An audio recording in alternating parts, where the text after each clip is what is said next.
नक्शे से मिटा देंगे इजराइल, परमाणु जंग को तैयार ईरान। जिसका डर था, अब वो खूनी और विनाशक युद्ध शुरू हो चुका है।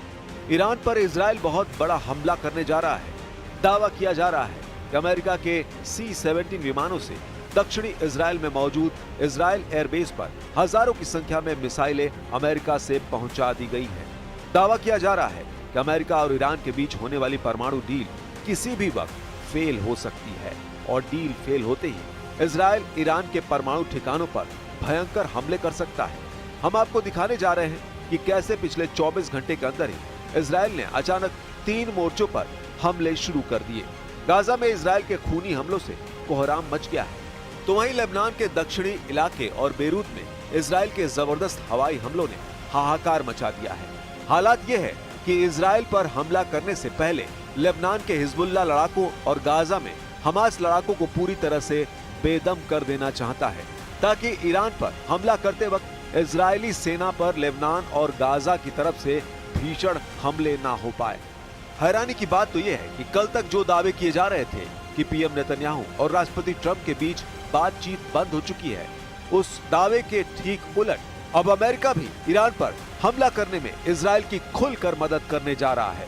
जरा देखिए क्यों ईरान को कहना पड़ा है कि अगर ईरान पर इजराइल ने अमेरिका के साथ मिलकर हमला किया तो ईरान इजराइल को दुनिया के नक्शे से मिटा देगा।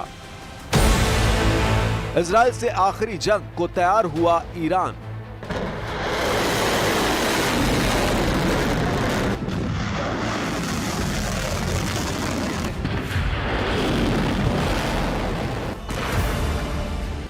दक्षिणी लेबनान पर इजराइल हमलों ने साबित कर दिया है कि इजराइल ईरान पर बहुत बड़े स्तर पर हमला करने जा रहा है। शुरुआती खबरों के मुताबिक ईरान के परमाणु ठिकाने नतांज और फोर्डो को इजरायली जेट हर हाल में तबाह करना चाहते हैं। यही वजह है कि इजराइल चाहता है कि जिस वक्त वो ईरान पर बड़ा हमला करे तो उस वक्त ईरान के प्रॉक्सी यानी ईरान के इशारे पर हमला करने वाले लड़ाके इजराइल पर हमला न कर पाए।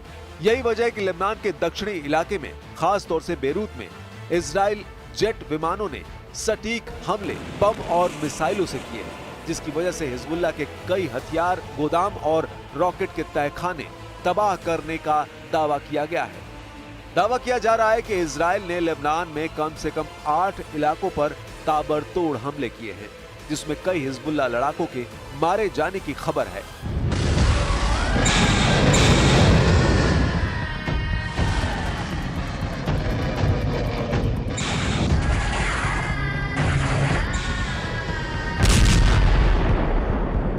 इजराइल का दावा है कि इन हमलों का लक्ष्य हिजबुल्लाह के रॉकेट लॉन्चर और कमांड एंड कंट्रोल सेंटर थे। लेबनान में अफरा तफरी का माहौल है और हमलों में हिजबुल्लाह के लड़ाकों के मारे जाने की खबर भी सामने आ रही है। यह हमला हाल के गाजा संघर्ष के बाद हुआ है, जिससे क्षेत्र में तनाव और बढ़ गया है। इजराइल रक्षा बल यानी IDF के अनुसार बारजी सटीक मिसाइलों के निर्माण में विशेषज्ञ था। दूसरा हमला याटर में हुआ, जहां हिजबुल्लाह की राडवान फोर्स का एक कमांडर मारा गया। तीसरा आतंकी दक्षिणी लेबनान के ऐतारोन में मारा गया। IDF ने इन हमलों का फुटेज भी जारी किया। איראן נשארה איום רציני מאוד על ישראל.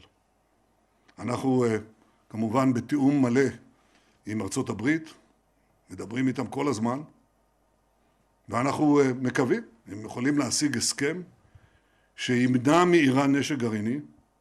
זה אומר שהוא ימנע מאיראן את היכולת להעשיר אורניום.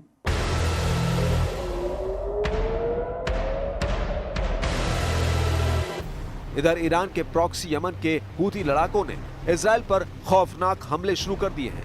IDF ने घोषणा की कि यमन से दागी गई एक बैलिस्टिक मिसाइल को उनकी वायु रक्षा प्रणाली ने नष्ट कर दिया।